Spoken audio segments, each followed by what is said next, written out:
Hi there. Welcome to Lessons from the Playroom podcast. Now, you may be scratching your head thinking, this doesn't sound like Lisa.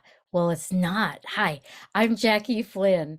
I'm host of the Play Therapy Community Podcast and co host of the Playful EMDR Summit, the Neuroscience of Play Therapy Summit, and I'm a huge fan of Lisa Dion. I love her.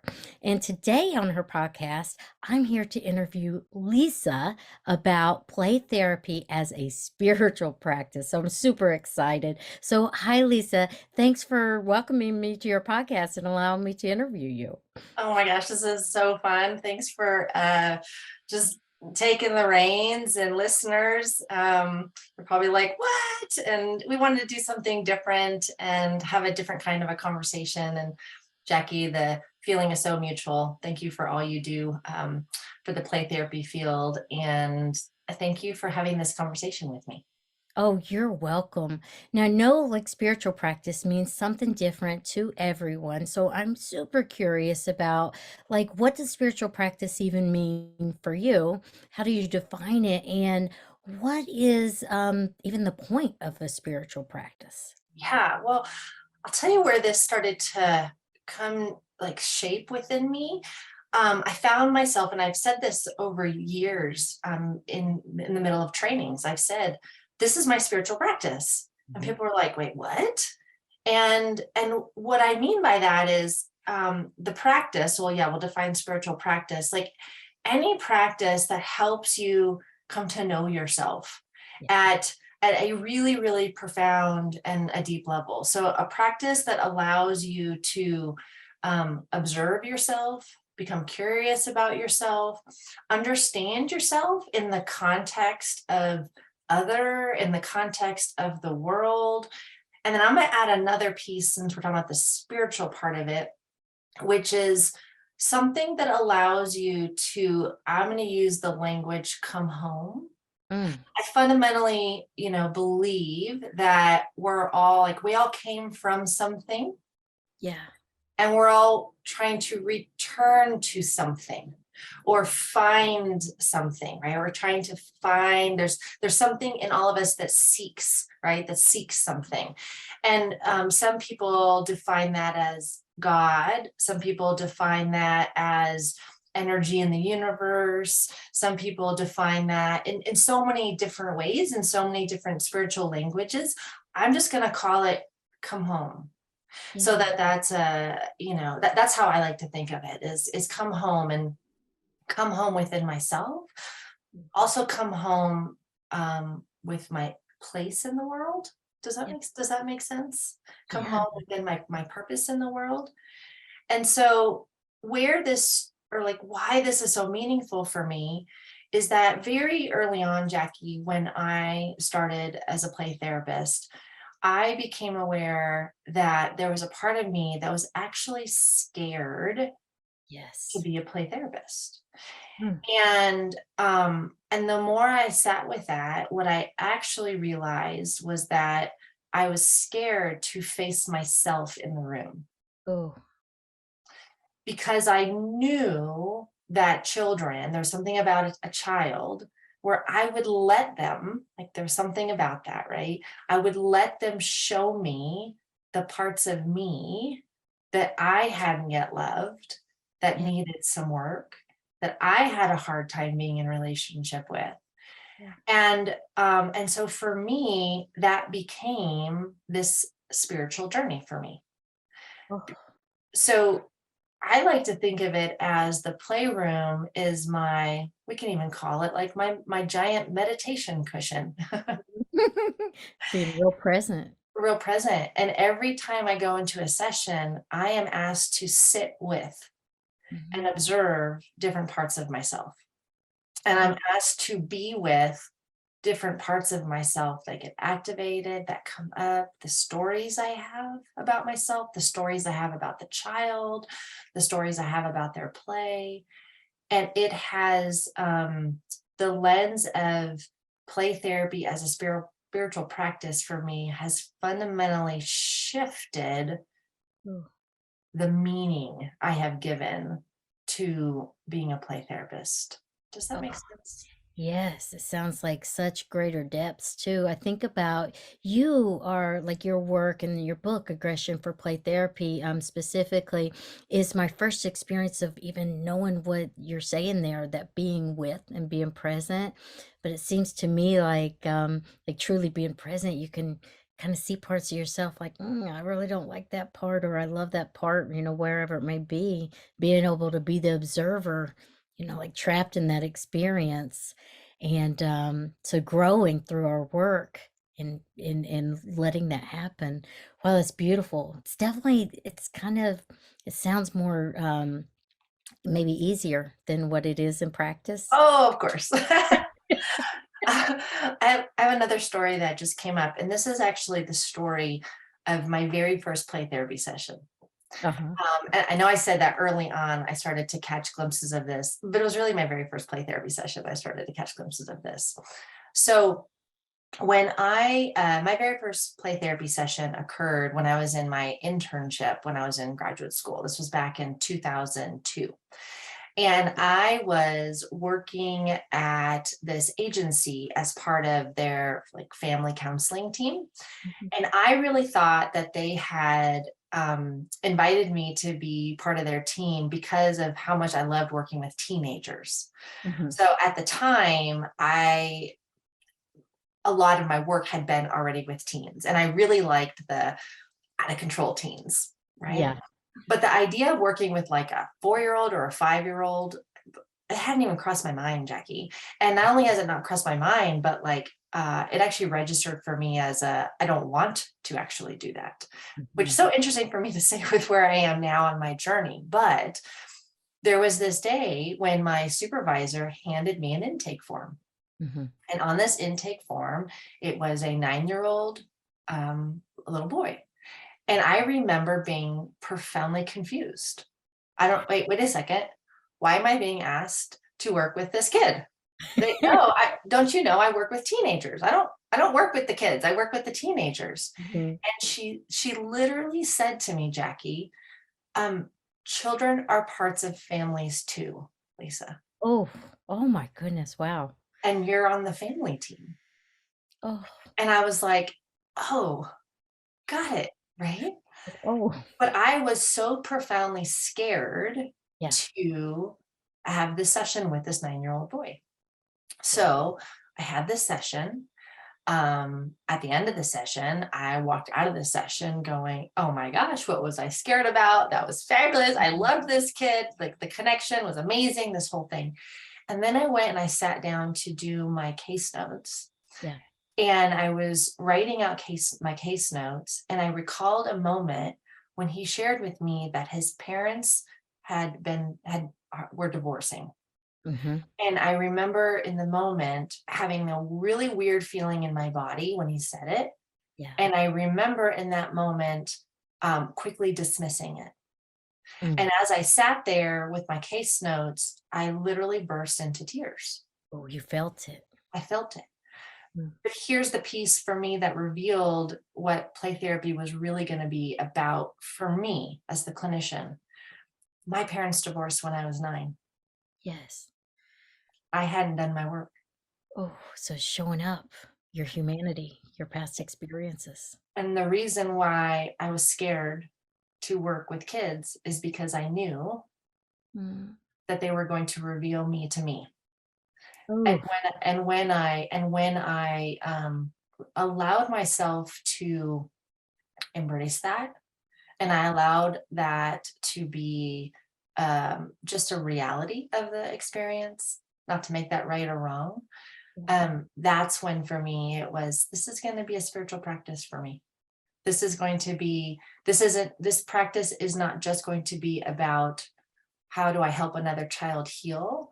This is also, I am going to use this experience as also a place of curiosity for what needs to be developed and worked within me so that I can continue to develop so that I can be of service to kids.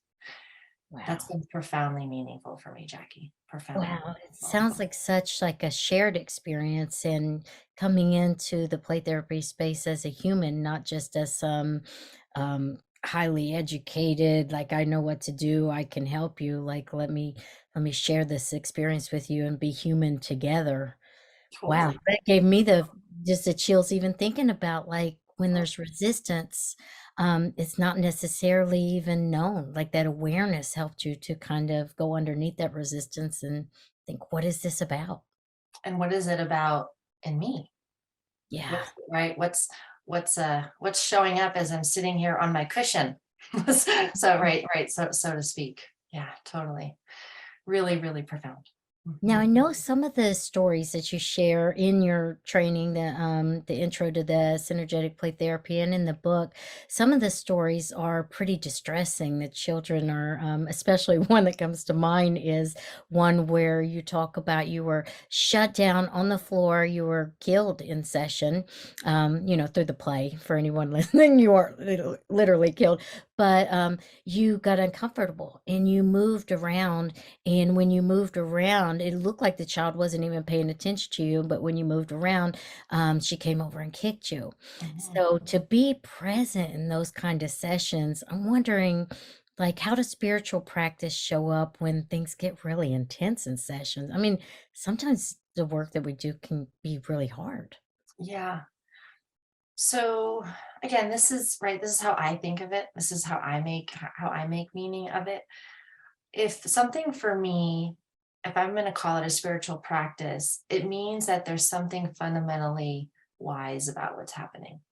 Mhm. And it means that there's something that maybe I don't understand, but that there is something, um how do I want to say that there's something greater going on. There's a greater good, if that makes sense, that's happening, even if I don't understand exactly why, Mhm. why in the moment. And the reason why I'm bringing this in is that um, sometimes when I'm in session and my human animal brain kicks in, and the feeling of fear or the feeling of overwhelm, or even just the feeling of, I cannot believe that this happened to this kid. And my anger about what the child has been through has kicked in.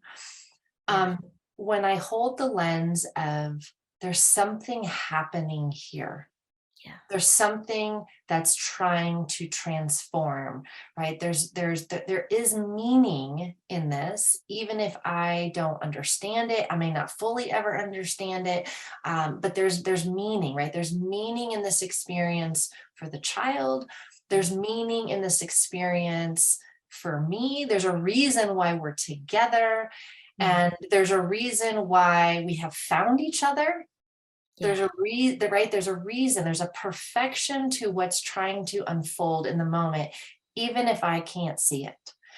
And that for me is a trust, right? It's a trust, and it is something that for me as a clinician has served me well, Yeah. because what it does is it brings in the felt sense of safety Mhm. into what can feel like a chaotic moment, or can feel like a chaotic or distressing situation. So it's almost like the spiritual practice in and of itself accesses ventral. Oh. Oh, I love that. So, okay, so what, just make sure I'm hearing you right, is that there can be huge states of distress. That's why our clients come to us, is because they're working through and healing. They want to heal from this, whatever it is that their circumstances are, whatever they've experienced. But just us being present, being real, that creates that safety and connection, that hybrid state. And that in itself is like the spiritual part of it. Like, I just trust that being with this client as me, as authentic me, then that's going to help this client get what they need and to help me as a clinician. Wow, that's Exactly. amazing. And, and even trusting that there's something greater than both of us that's holding us in the moment, Oh, right? That it's not just me and my ventral, but I'm accessing something larger. I mean, synergetic is about systems and transformation, right? It's about two systems coming together and creating something larger than either could ever create on its own. And so this, whatever is created together, there's something really profound about that. And I can access that, and the child is accessing that, as well. And so it's a moment where I'm holding meaning for both of us. So that place of curiosity of, I mean, because we can imagine this, we can be in the middle of play and we can see the play unfolding, and we really can have moments of, I just can't believe that this is Yeah. what this child has been through. I can't believe this is what we're having to process right now. I mean, some of the stories are so sad, and Yeah. they're so distressing, and they're so overwhelming. But to be able to say, yes, this happened. Yes, we can't take it away, right? Like the experience, whatever it is, has happened.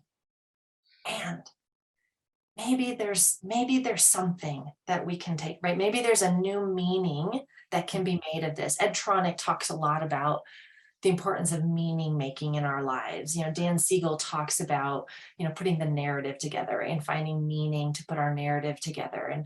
And for me, that's part of this, the spiritual part. If I can trust that Mhm. whatever has happened or whatever is happening, that there's meaning in it, right? That there's wisdom in it. That simple place of curiosity helps me access my ventral state. And that simple place of curiosity brings a little bit more of a sense of safety Yeah. into the moment, so that the whole moment isn't, oh my gosh, this is all bad, this is all distressful. It's like it's hard, it's distressful, and right, Mhm. and what am I learning from this? And what is the child learning? And how are we both growing? And how are we both evolving from this shared experience that we're having together? Which again comes back to, I know I used the word come home Mhm. at the beginning, and when I was describing a spiritual practice, I think in order to access that place, Mhm. it is an ongoing practice of, how do I come home within myself while I'm holding the parts of my client that have emerged in the room, and while I'm holding the parts of me, like that 9-year-old little girl that was sitting there. I mean, I could pretend she wasn't in the room, but she was in the room with me as the adult. Mhm. So how do I, right? How do I hold the parts of me, and how Mhm. do I hold the parts of my client in a way that yeah, that allows me to be a bit more present and a bit more reflective in the process. Oh, I love that. It makes me think about, like, that phrase "feel and felt," and, like, to Mhm. circle back to, like, the little boy, the nine-year-old little boy that was telling you about his family divorce, and you dismissed it, but when you were able to really experience it, you knew you felt those emotions, and you were able to identify it in yourself. That's kind of like an aha moment for me about the word synergy. I Mhm. first was, like, introduced to that word, like, through Covey training years ago, Stephen Covey, which is like a business, um, training, and they described it as, like, when the sum of the parts are greater wait, the end product is greater than the sum of the parts, and I think about, like, my experience as I've learned from you, I have so much more to learn. There is that extra that you can't explain that doesn't add up. It adds up to way more this we feel something. And when you truly lean into like being present, being authentic, amazing things can happen. And it is greater Yeah, than what you could, I mean, by staying curious and being present and what you could do by yourself. It makes me think too of like Michael Singer's Untethered Soul. He talks about become the observer of yourself. yeah. Like step back and just kind of notice what's happening in your experience. It was so good As because you're you're talking, being human.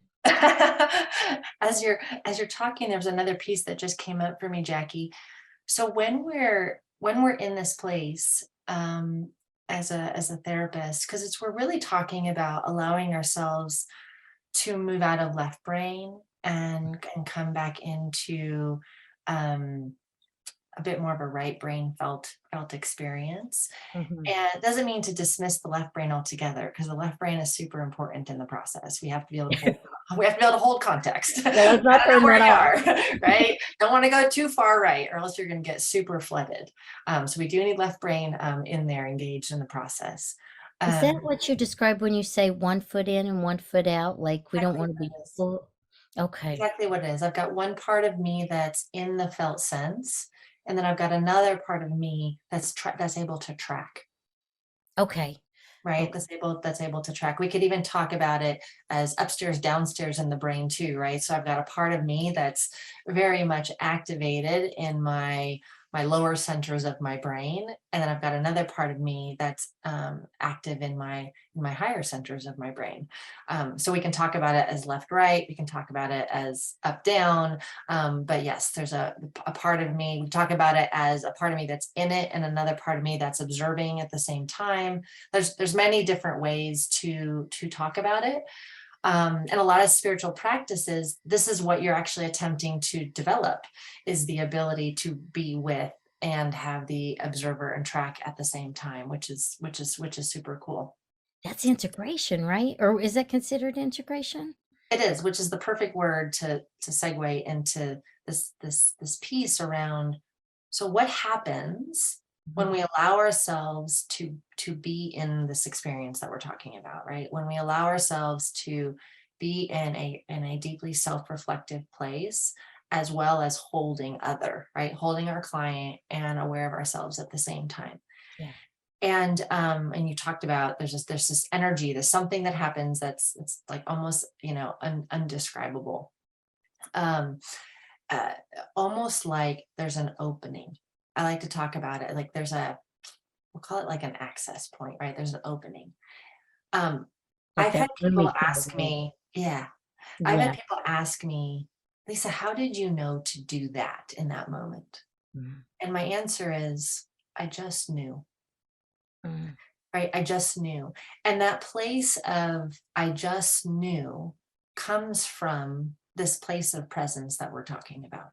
Ooh, Right? When I can hold myself and others simultaneously, there's a greater knowing that emerges in the moment yeah, that allows us to know, hey, ask that question. Hey, don't ask that question. mhm, Hey, be quiet. Hey, turn it up. mhm, Reflect a little more. mhm, Hold your tongue. yeah, Move your body. Squeeze your hands. mhm, That piece of all of a sudden now being in rhythm, right? In rhythm or in alignment or in attunement, right? With yourself and with the client. That for me is a real spiritual place, because it's sort of like, yeah, you're able to access a greater knowledge or a greater understanding of what's needed in the moment. I tell my students a lot, look, you're not going to know what to do until you get there. can't really pre-plan. No. And the second part of that is the moment itself has everything you need within it to navigate it. Oh, wow. Right? There's nothing is missing. Everything you need is right there in that moment. The question is, are you in the moment to actually hear what's being asked of you? Oh, that's the spiritual piece right there. That's the spiritual piece. Or are you so caught up in your thoughts and agendas and this and that and worried about this and da da da da, da that you're Yeah. not able to be, and you're not able to listen to what the moment is trying to tell you. Oh, if there's gotta be that stillness, that quiet, or else you can't hear it. You can't. Right. Wow. So as play therapists, we have this really cool practice of, and how do I access the stillness in movement? How do I access the stillness while I'm um, in the middle of a sword fight? How Yeah, do I access get the rid of it. stillness while, right? Because traditional spiritual practices invite you to sit still, Mhm. Okay. invite you to, yeah, sit still and meditate, or be still and pray, or, be still and observe. And there are many spiritual practices that also say, great, but the real work is when you come out of the stillness, and can you then continue to be connected to yourself while you're walking down the street, while Mhm. you're engaging with someone at the grocery store, while you're in the fight, while you're in the and I think play therapists are offered this amazing opportunity to explore that. It's like contemplative practice in motion in the playroom. Oh, it's so good. It makes me think about when I told you about the kid throwing the sand in my face and you like turned it into therapeutic moment, just kind of being able to access it even though there's this chaos and this fear and this overwhelm. Yeah. It makes me think, is this like, um, I don't know if this word would fit, the term equanimity? I heard it on the Calm app, like accessing that inner equanimity, that inner peace, even when things are like all chaotic and all over the place, being able to go to that place inside of you that is almost like a calm inner knowing. It sounds like that's what you're describing. I think that there's so many words that are used to describe the state of, because what you just described could also be described as deep presence. Oh, It could also be described as deep listening. It mhm, could be described as accessing um, uh, the open plane of possibility. mhm, That's what how Dan Siegel would talk about it. It could be described as accessing all potentiality. oh. It could be described as sitting in the fertile void. Oh, yes, yeah, I just heard that phrase the other or like 2 It could weeks. be described, right? And these are some of the languages from many spiritual practices, but Yeah. a metaphor that I love is the metaphor of the eye in the storm, or the eye in the tornado. Oh, yeah, the It hurricane. That right, or the hurricane. And I Yes. think that's a real beautiful thing to think about. And we'll go with a tornado or a hurricane. It's not only chaotic. Yeah, You there's can't actually have a hurricane or a tornado without also the inner stillness. oh my goodness, They wow. they coexist. Yeah, You can't have one without the other. And so, how do we in the playroom become aware that both are actually existing simultaneously in the playroom? Because when we can become aware of both, right, that's when we are sitting with our activation, but we're also holding ventral at the same time. And that is what allows us to bring in that felt sense of safety, which allows us to be able to be a bit more present in the activation, which allows us then to see the whole. So we're not just focused on the chaos. We're also not just focused on the stillness. We're actually focused on the entirety of the tornado, what it is, mm, as it is, the perfection of the whole thing. And that then goes back to what I was saying, is that when we can hold and recognize there's something greater than what I'm aware of right now. There's something else that's happening. Then that's the piece that can help us tap into. There's a greater meaning, right? It's not just a one-sided experience, right? There's possibility, there's potential. Peter Levine said this amazing thing once where he talked about the lowest point in dorsal, yeah, right? So that the lowest point where you are right on the edge of like destruction, like maybe full suicidal. collapse, Mhm, full destruction. mhm. Inherent in that moment is your greatest potential, Oh, because you can't have one without the other. mhm, So embedded in that is all the and is the right is the energy. It's kind of like if you think about and it like a rubber band. mhm, You can pull a rubber band, pull a rubber band, pull a rubber band, But the moment you let go of the tension, that rubber band is flying. Well, the Mm. same thing is too, the more dorsal, the more down you go, right? The moment the system wakes up, They could have, like, literally a spiritual awakening in their darkest hours. when you talk about that, you hear things like hitting rock bottom. You talk about the greatest tragedy in my life became the thing that transformed my life. You hear things about the the trauma that I experienced became the thing that fueled my mission on the planet. You hear these pieces. So for me, that's part of spiritual practice is, can I hold that there might be another possibility for whatever it is that is emerging or seemingly awful happening in front of me.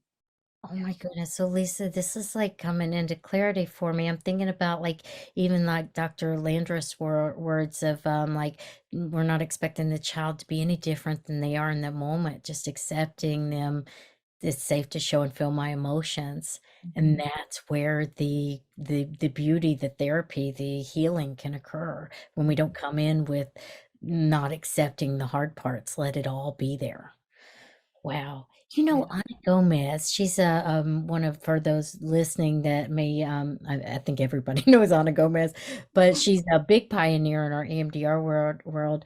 I asked her recently, I said, how did you know to come up with all these amazing interventions? How did you even know how to do this with kids? Because she did EMDR even before with kids before anybody knew how to do it. And she said it was in those moments of not knowing what to do.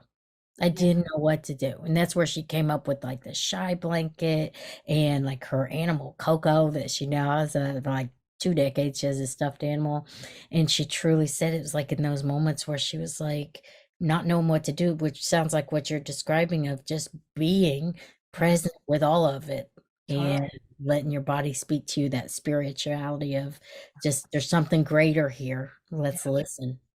I love so much that you just brought her into the conversation. Listeners, if you haven't listened to my podcast that I recorded with her, go and listen to that one. So Mhm. Anna and I are dear friends, and this conversation is the conversation Anna and I have on a regular basis. Oh, I'm not surprised. I mean, that's the way that, she says it so beautifully too.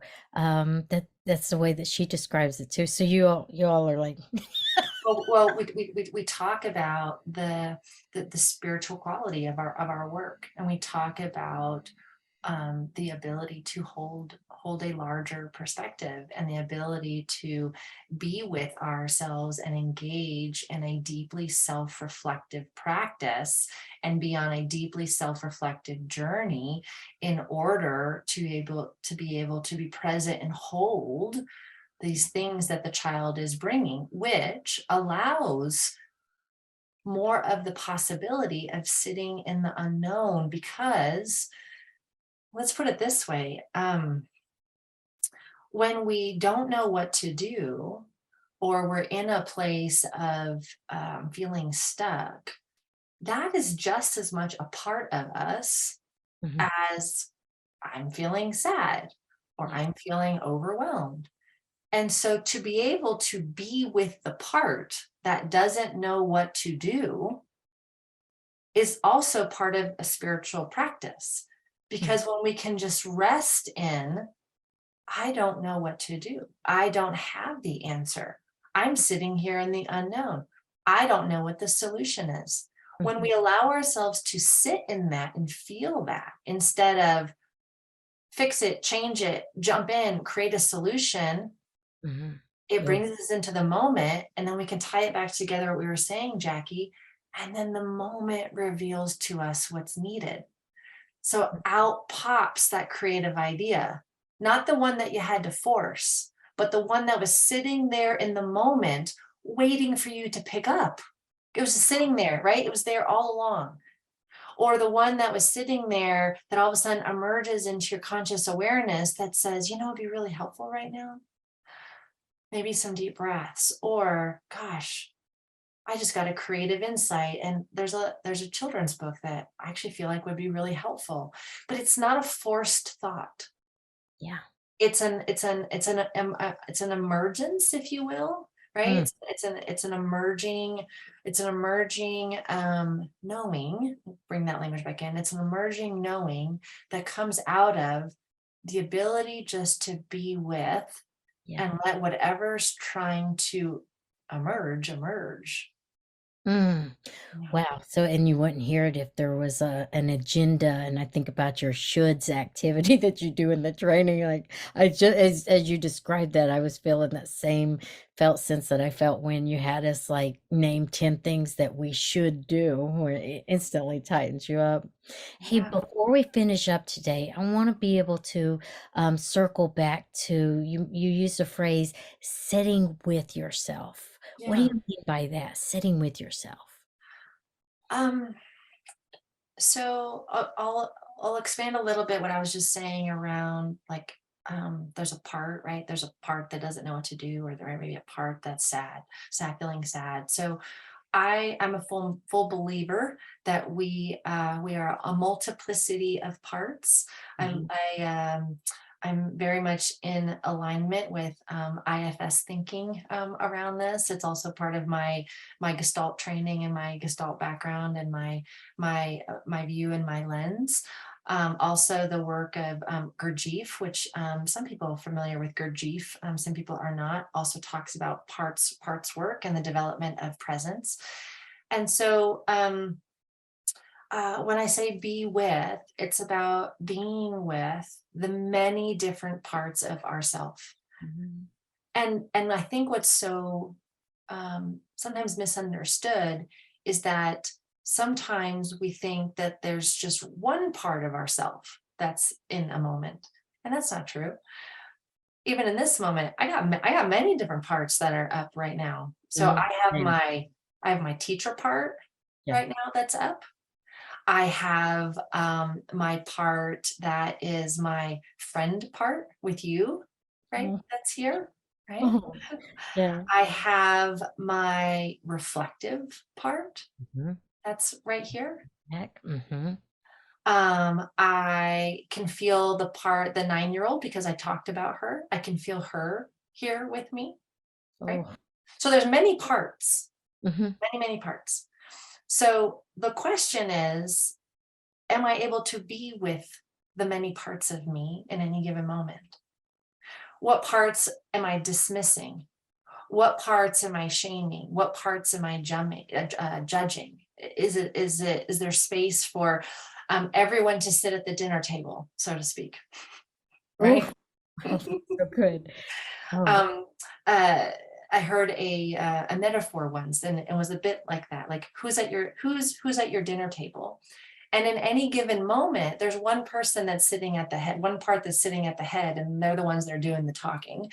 And it's an ongoing rotation of who's sitting at the head of the table. But it doesn't mean that the other parts, right, aren't there also. And so, yeah, how do we learn to be with? And part of the spiritual journey is, in order for me to be with the part of me that is a teacher, that means I have to spend time observing the part of me that's a teacher, mm, observing the part of me that uh, you know the part of me that can get caught up in wanting to teach a certain way, the part of me that has things to say but doesn't give herself permission to say, the even the parts within the teacher part. So how do I come to know the part of me as a teacher, which requires me to do my work yeah. around all those pieces that are inherently part of that, Oh, right? When I talk about the 9-year-old, right?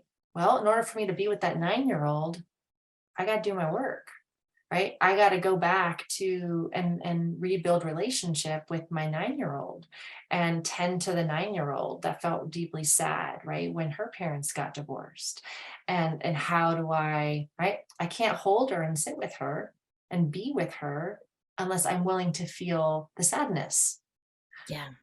And so I think that for me, it goes back to that metaphor of The play therapy room is my cushion. Yeah. And as I'm sitting on my cushion, so to speak, the different parts of me are going to naturally emerge. And then my question is, do I run away from them?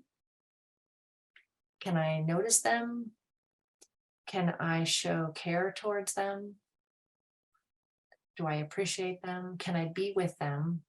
Because they are just as much in the room as my adult Lisa is. Oh, that's like being present, like all of you. Okay, so super big question. Yes. Have you ever like teared up or cried in session? I read Dr. Siegel's Mindful Therapist years ago, and as I started to apply some of those things and that I'd learned, I noticed that I would have tears in my eyes and I didn't even know it, and maybe even the client would comment on it, and sometimes it feels really powerful. But what have you done that? And what is your opinion on tearing up and crying as a therapist in session? Yeah. So the answer is of course. And I have teared up because the impact of the sadness was Yeah. so intense that that emerged in in my system. I've also teared up in joy, Oh, and, and I've teared up in watching the child's transformation. And so I've also teared up, like the part of me that is so moved by the courage of the child, or so moved by the transformation or the journey that the child has been on. So I think that I think we also have to like there's different kinds of crying, right? So in either case, there's a difference between blubbering in the session yeah, like that. uncontrollably, Yeah, yeah, the ugly cry. where there's no ventral online and you've completely emotionally flooded, Yeah. versus tearing up Mm, because your heart is open and you're having a moment of deep empathy with the client, but you're also not getting lost in it, and you're also not losing yourself in it. oh, You can still, it's the 1 foot in, 1 foot out. You can feel it, but you're not getting swept downstream by it. And in those moments, if a child were to say, like, "Are you okay?" I think there's something really humanly beautiful of being able to respond, "Yes, I'm okay." yeah, but And right, and I feel what you're saying so oh, deeply, you know? And wow, I just and my heart is in this with you. And I'm okay. There's something really profoundly healing, I think, there. Even if a child, said, like maybe they're there in the empowerment play and they look over and you're tearing up and that's confusing to them. And they're looking at you in a strange way. I think, again, there's something so beautifully human to be able to recognize that child has a strange look on their face, and recognizing, oh, there might be a little bit of dissonance or incongruence in the environment happening right now. And so how do we create congruency to be able to say, I'm just watching you, and I'm feeling so grateful that I've been able to be on this journey with you. You're so amazing. oh, gosh, all of that. I've experienced all of that, and it's beautiful to think about the spirituality of that and how it just comes right back to being with. It does make me think about, like, I used to work for hospice years ago, and one of the very first things that we learned was we don't want people to have to die alone. To be alone is one of the most scariest things ever, especially when you're in distress. And it seems like when you're authentic, whether it's crying, joy, sad, whether it's happiness or like, ah, that hurt, or just being human, they're not alone. Mm-mm. And They're that's not the alone. feeling. Ooh, safe. It's Maybe, beautiful. yeah, maybe we can even finish the conversation with this, is that in those moments, it's not just the child that's not alone, but in those moments, you also haven't abandoned your parts. And Oh, so you are also not alone within yourself. So now you're able to tap into the knowing that you are connected, that you are being held, that you are, yeah, connected to the possibility of something so much greater. So it's the alone isn't just for the child. The alone is my own inner not abandoning myself as well, Ooh. which is the coming home. Which is, yeah, coming home. And I do think, like, they look to us to see, like, is she taking care of herself or is he taking care of himself, and gives them permission to kinda do that for themselves. Beautiful, and the synergy of it all, how it's so much greater. There's this spiritual element to it. That's some good therapy. That's some good, that's some good therapy. That's Yes. some good therapy. Yeah. Lisa, thanks for being on your podcast today. It's been an honor to chat with you and to really explore this with you. And I feel like I'm walking away with a greater understanding of what synergy is and what it isn't. But that spirituality, the work we do is so important, and how being authentically with ourselves, even the parts that are hurting or are triggered, and being there can help us to not only be better versions of ourselves, but to be able to truly help our clients in the most efficient and humanistic way possible. Yeah, totally. I love it. You're the Yeah, best. I love thank you. you. Thank you. Thank you, Jackie. Um, I'll say one more thing, which is that I think it's important that we find places to cultivate what we're talking about. So yes, this all emerges in the playroom. It's also helpful to have other practices to help us to, whether it is spending time in nature, or for me, yoga is a big part of my life. Whether it is just spending time in the quiet. So I encourage listeners to find places, safe connections that allow you to look inward. And then I invite you to get curious about what parts of you are showing up in the playroom that are asking you to be in relationship with them, and to, yeah, a deeper invitation to be with the different parts of yourself that are emerging. Because Jackie, as we know, the therapist is the most important toy in the playroom. That's what Lisa Dion says, and it's true. It keeps us Yes, from burning out too. I think about, like, if we don't take care of ourselves, eventually yeah, we can't do this work anymore. So it sounds like a beautiful journey of just healing and health, like yes. like everything. So, listeners, thank you so much for being a part of this different type of conversation. And I look forward to the next time that we get to be together. So, yes, you are the most important toy in that playroom, everyone. Be well.